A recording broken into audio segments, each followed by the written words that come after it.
We live in this bit? What is going on with all of y'all? Today we got quite the banger. I'm telling you, it's gonna be a good one. Because today I'm going to be reviewing and ranking your guys' favorite GOAT albums. Meaning the albums that you guys deem the greatest of all time. And you guys sent me these and I was only able to pick a few. But we're gonna get into them today. So if y'all wanna get into my little music taste, see what I gotta say about your favorite albums, then strap your seatbelts, we getting started.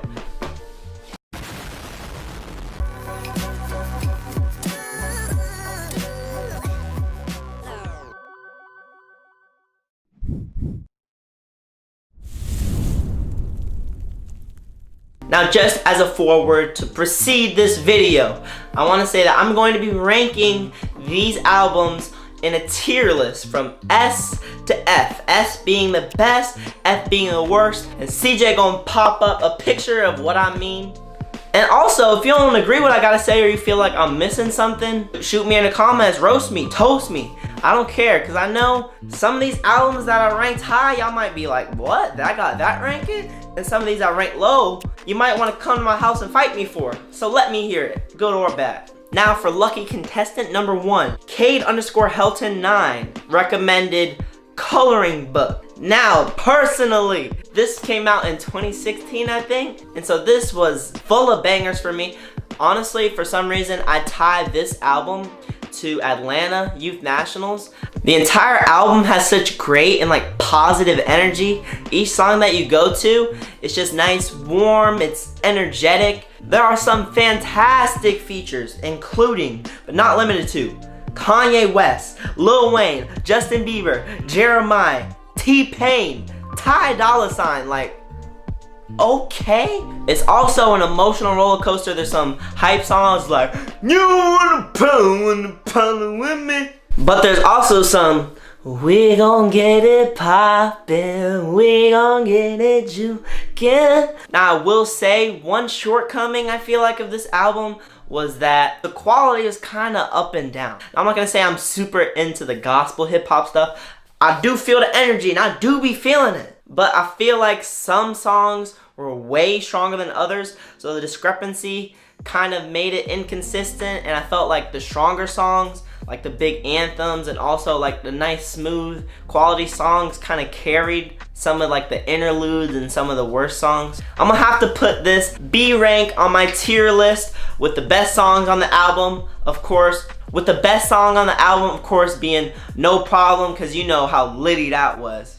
And then my favorite song, aside from Juke Jam, is actually Blessings. I feel like it's super underrated. I'm gone, praise him till I'm gone.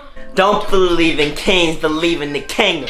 Chisel me into song prayer, whistle me into song air. Anyways, the next album I'm gonna be reviewing is Astroworld. But I think anyone really in this generation can agree that this album had a lot of bangers in it. Fun fact, I actually went to the Travis Scott concert when he came to Orlando, which was Astroworld themed based off this album, where he played a few of them bangers. So shout out to Pay Thug and Chance, you know, 9am gang members. But honestly, you may agree, you may disagree, but I think this was Travis Scott's best album. There's a lot of songs and it got somewhat repetitive with Travis Scott's auto-tune because you can only switch it up so much when you have his distinct voice, you know what I'm talking about. But it did have some versatility, balancing the chill songs like Yosemite with the hype songs like No Bystanders. Also, y'all cannot act like this album does not possess one of the most dooming bangers of our generation, bruh. I'm telling you, Sicko Mode is in my workout playlist, in my gym playlist when I coach CrossFitters, bruh. It's an all-around banger, and I told all y'all, if y'all follow me on Instagram, I'll post it on my story the night Astroworld came out. I said, Sicko Mode, the beat switch insane, bruh. Such a hype song, it's so hype. Personally, my favorite songs of the album were the chill ones like Coffee Bean and Yosemite. But yeah, anyways, on my tier list, I'm gonna have to rank this boy a C. Moving on to an absolute piece of art. One of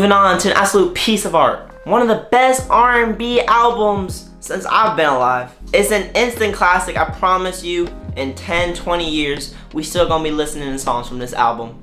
It was sent in by my girl, Maddie McCain, but it is Freudian. If I'm hyping this album up as much as I do, I probably should know how to pronounce it. But it's Freudian by Daniel Caesar. Obviously, Daniel Caesar's a GOAT, and this is his best album. So I'm gonna just say it right now, bro. This is an S. This is S rank. It's a shorter album in terms of the track list, but there's literally no skips. It starts out strong with the most popular and probably the best songs on the album, with Best Part and Get You. The instrumental sprinkled around is just glittery and emotional, intimate. When you listen to the songs, you can really hear all the different instruments being played and just coming together, and it supports the vocals very well. And the vocals are insane, considering features included 3 of some of the best vocals in the game right now. We talking about Sid, Charlotte Day Wilson, and her, bruh, quit playing with me. It's one of those where you can play when you're super happy and you just chilling, or you super sad and you just chilling. But like I said, this is ranked S, bro. Favorite song on the album for me is probably Transform with Charlotte Day Wilson, or Best Part. Listen to this, listen to the switch, ready?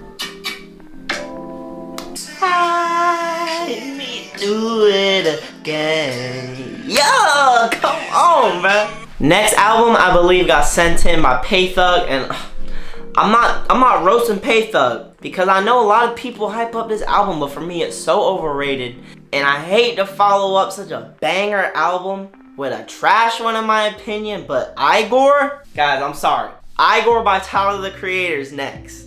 And before y'all roast me, calling me a casual, calling me a hater, telling me I don't understand. First of all, I don't understand this album, you right. And second of all, I like Tyler the Creator, bruh. I listen to his freestyles. I've been listening to him since Wolf.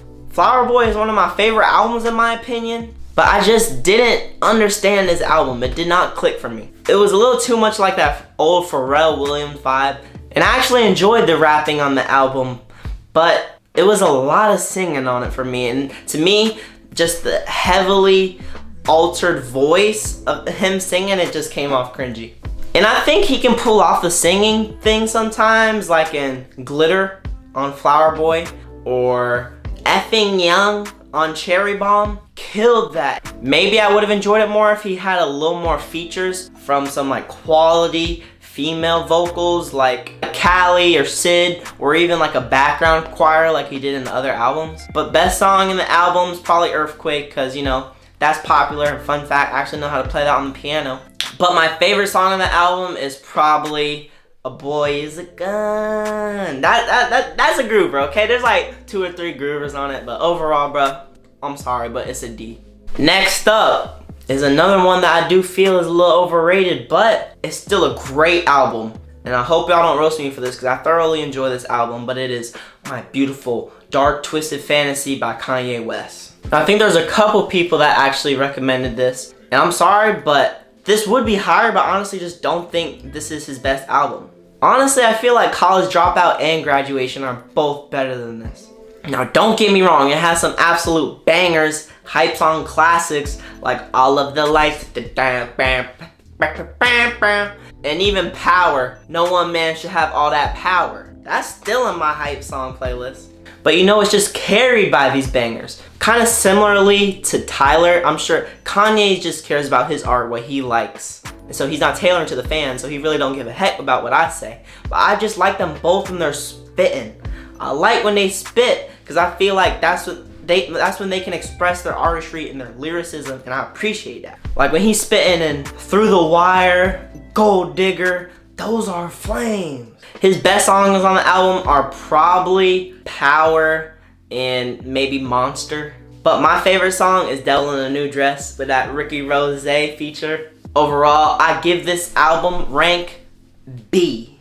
Alright, so this next album was heavily requested, coming from Faji_loves, Julianne.ss, coming from @NotKrillin. This album is Good Kid, Mad City. Kendrick Lamar is the greatest rapper of our generation, and this album is probably his second best album. I think to casual listeners, it often goes under the radar. You don't really realize how much hits came from it. But I think this is gonna end up being a classic. The vibes and the production of the album was extremely well done. I really think this album kind of revolutionized and took a big step for like the chill hip hop genre, especially with songs like Poetic Justice and Don't Kill My Vibe. It's just super diverse as well because you have those chill songs and you also have the highs like Backseat Freestyle, All My Life I Want Money and Paris. And really each song was just quality. You can tell a lot of work, a lot of effort went into it. There was no fillers. I think it's gonna age very well. The best songs on the album were probably B-Word, Do Not Kill My Vibe, Backseat Freestyle, and Poetic Justice. But my favorite songs are definitely Poetic Justice and Money Trees. I told you that a flower could bloom in a dark room. Would you trust it? I mean, I write poems in these songs. But anyways, this album definitely A rank. It's up there, boy. Next album, boy. One of the best ones I'm gonna be reviewing today. But this album I'm talking about is Thriller. Yes, MJ Thriller, Mike Jack, Michael Jackson. This is a definition of classic. This was a part of all of our childhoods. I remember watching these old Thrillers, Billie Jean videos. Obviously, he was big with Off the Wall and Jackson 5, but I really think this elevated him to like worldwide GOAT status. Artistically, definitely his best album. It obviously aged extremely well, and it's very diverse, going from the zombies and Thriller, and then to the cute little, I want to love you, pretty young thing. The vocals are off the charts and one of a kind. Only MJ can do this. And so with that said, best songs of the album, definitely Thriller, Beat It, and then you can even throw in Billie Jean in that. But my favorite songs are PYT and Human Nature. The song sounded nothing like that. But with that said, this album, S rank. Now the last album I'm going to be doing today. This song was recommended by Cole K500, and I believe maybe someone else. I'm sorry if I didn't add you. But this song is none other than For Eyes Only. Now I actually appreciate you guys sending all your recommendations for this video because I was gonna rank this song C. But I gave it a re-listen, a thorough re-listen earlier today. And I forgot that we are dealing with J. Cole, Jermaine Cole. Some of the songs on here are quite the vibe. And you know I love a good story album. This actually reminds me of Kendrick's album, Damn. But I think this album would have been heat. Probably his best album if he would have had a little more features. The lyricism in these songs really confronts big societal issues such as systemic racism and mass incarceration, but it also confronts more minor and personal issues such as depression or love. And now I want you guys, if you're gonna listen to this album, listen to it through in order of the track list and read the lyrics of the last song. That joke hits you so hard. I don't even feel right criticizing this song because the album's titled For Your Eyes Only, and he's referencing this is just for the daughter's eyes. He released this because his friend passed away, and this is really just for his daughter. And so with that said, the best songs on the album, most popular songs are probably Neighbors and Immortal, where he's more angry and more just like heck the system. But my favorite song is Changes, The Beat. The beat is pretty fire, just a groove too. I think it's also the same beat as Coffee Bean from Astroworld. But also, favorite song, that last song was like, whoa. So at first I was thinking about giving this a C or B. Not gonna lie, this moves up to rank A. And with that said, that was the last one. So thank you to everybody who recommended their favorite albums. Trust me, I saw them all. I went through them. And if y'all like me talking about music, y'all like me talking about your favorite music, then shoot, comment down below. Let me know, because I still have all those albums that you guys recommended saved in my phone, but I'm just not sure if y'all were gonna feel this video. Also, there's some exciting news. We back! Now, what do I say about we back? We posted every Money Moves Monday. No skip a week junk. No every other Money Moves Monday. It's every Money Moves Monday. Y'all can look forward to a masterpiece by both CJ Rocks Productions and Kobe Rhodes. every Monday. And I just couldn't resist not posting every week because, I mean, with SATs, college stuff done, we have the time, and I just have so many ideas for where this YouTube channel can go. I really want to build a community here. I made a Discord community. If you don't know what Discord is, it's really just a community and a platform where we share Among Us codes, share musical opinions, share weightlifting videos, weightlifting tips, you know. We just all vibe together. It's a good place to make friends with some of my followers and maybe some other weightlifters or people who are into the stuff that we're all into. But with that said, hope you guys enjoyed. If y'all did, comment, give this a thumbs up. And I'm gonna catch all y'all beautiful people next Monday, baby. Let's go!